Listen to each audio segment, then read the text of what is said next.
Alors j'ai assisté hier à une soirée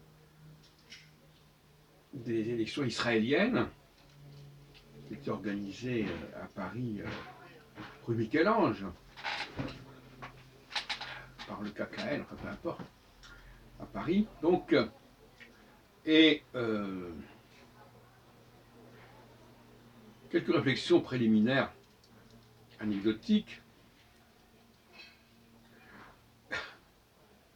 Il fallait qu'il y ait un... Alors, à un moment donné, il y a une émission qui est transmise depuis Israël. Et alors, les gens qui sont sur les... qui animent disent, est-ce qu'on peut avoir un traducteur? Est-ce qu'il y a un traducteur dans la salle? Ce qui montre que la plupart des gens qui étaient là ne connaissaient pas l'hébreu. Donc le mythe selon lequel les Israéliens, les Juifs en France connaîtraient l'hébreu et comprendraient l'hébreu israélien, et ça n'existe pas du tout. Ça. À la différence quand même des Maghrébins qui, eux, comprennent à peu près ce qui se dit à la télévision algérienne, etc. Passons. Alors, le problème de Netanyahou, donc, qui était opposé à une liste Kahol Lavan, c'est-à-dire bleu-blanc, dominée par Benny Gantz, c'est-à-dire que tous les deux s'appellent Benny d'ailleurs. Benjamin Gantz, Benjamin Netanyahou. Alors, ça nous interpelle sur le plan de la conception des institutions israéliennes. Et c'est de ça que je parlerai aujourd'hui dans cette vidéo.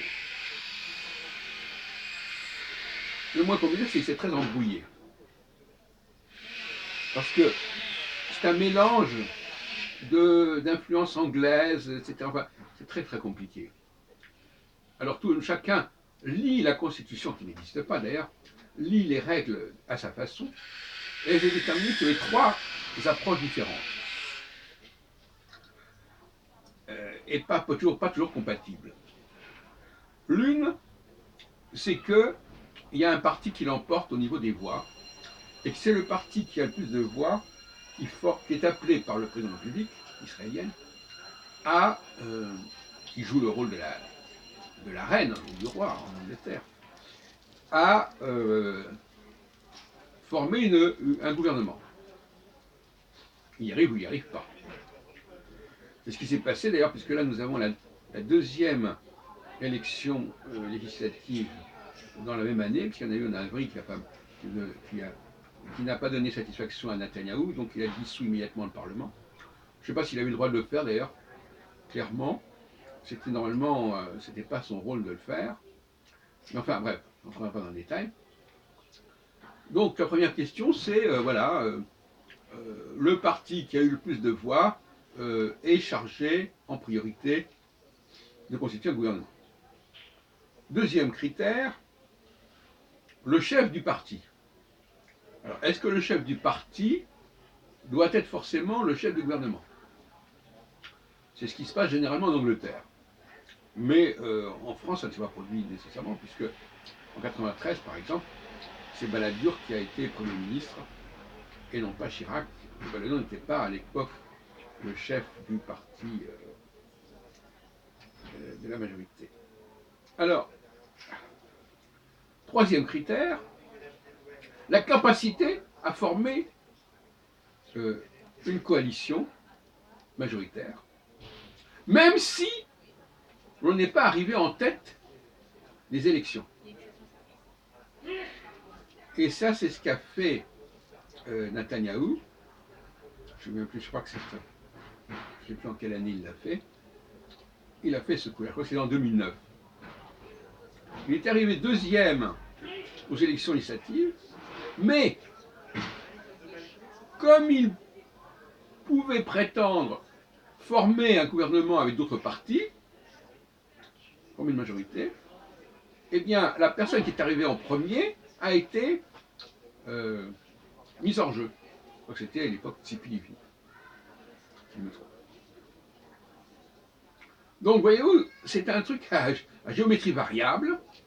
Soit c'est le premier parti qui forme le gouvernement, qui est appelé à former à chercher un gouvernement, soit on va inverser les choses en disant non, mais nous on n'est pas le premier parti arrivé en tête, mais c'est nous qui allons former le gouvernement.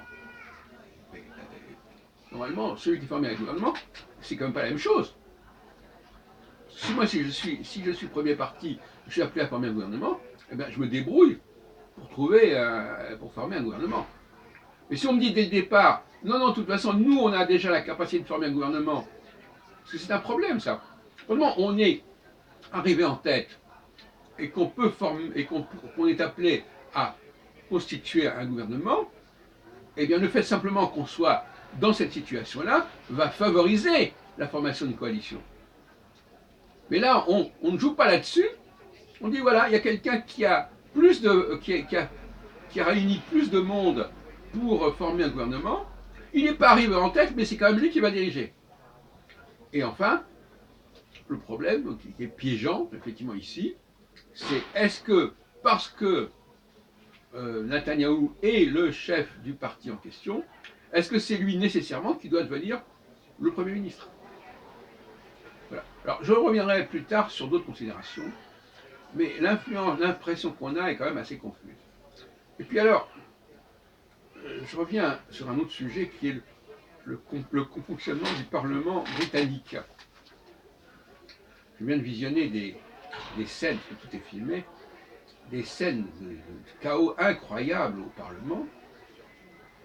Et ce qui était amusant pour un Français, c'est que le mot-clé pour demander, le mot-clé du speaker de la Chambre des communes, c'est order.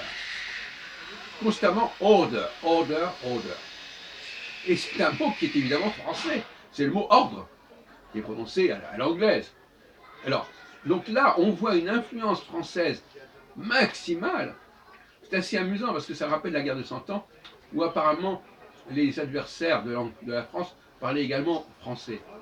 Mais là, le mot clé qui donne le pouvoir au speaker, au président de la Chambre des communes, c'est un mot français, order. Sans commentaire, no comment.